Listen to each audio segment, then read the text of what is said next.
के श्री चरणों में बारंबार नमोस्तु नमोस्तु नमोस्तु। महाराज जी, हम हर कोई सुख शांति पाने के लिए यत्न करता है पूरे जीवन भर। अब हम सुख शांति दो प्रकार की होती है, एक तो भौतिक सुख शांति और एक धर्ममय सुख शांति।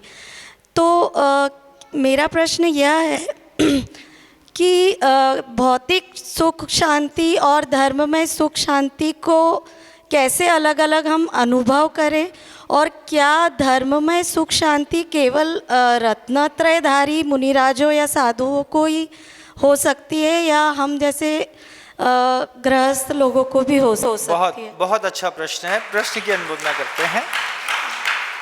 आचार्य कुंदकुंद भगवान ने पंचास्तिकाय ग्रंथ में एक कारिका लिखी हुई है। जो भौतिक सुख होता है वो कैसा होता है, पहले आप देख लीजिए। जो भी भौतिक सुख है, जिसको भी आप सुख मानते हैं, वो 5 प्रकार से दूषित होता है। सपरम बाधा संयम, वो पहली तो बात है कि जो भौतिक सुख होता है वो किसी निमित्त से पैदा होता है। सपरम, किसी और निमित्त से पैदा होता है। फिर दूसरी बात, पैदा होने के बाद बाधा संयम, बाधा से सहित होता है। थोड़ी देर के लिए होता है, फिर एकदम से गायब हो जाता है।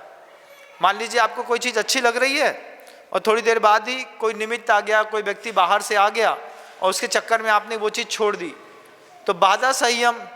फिर विच्छिन्नम, एक समय के बाद वो नष्ट हो जाता है। फिर भौतिक सुख बंध कारणम, वो बंध का कारण भी होता है।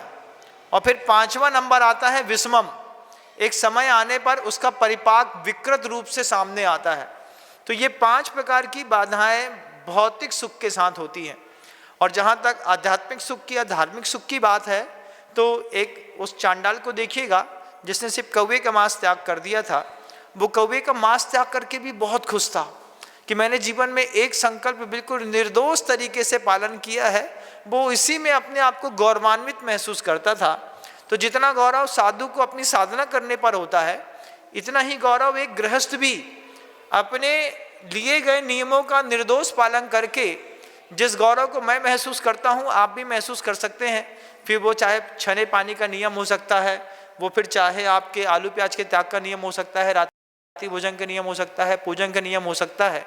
लेकिन कोई भी एक नियम निर्दोष तरीके से जी जाने पर जो खुशी होती है, ये धार्मिक सुख की जो खुशी है, ये आप चतुर्ंग स्थान के साथ भी वहाँ पर भी अनुभूत कर सकते हैं और ऊंचे स्थानों में भी महसूस कर सकते हैं।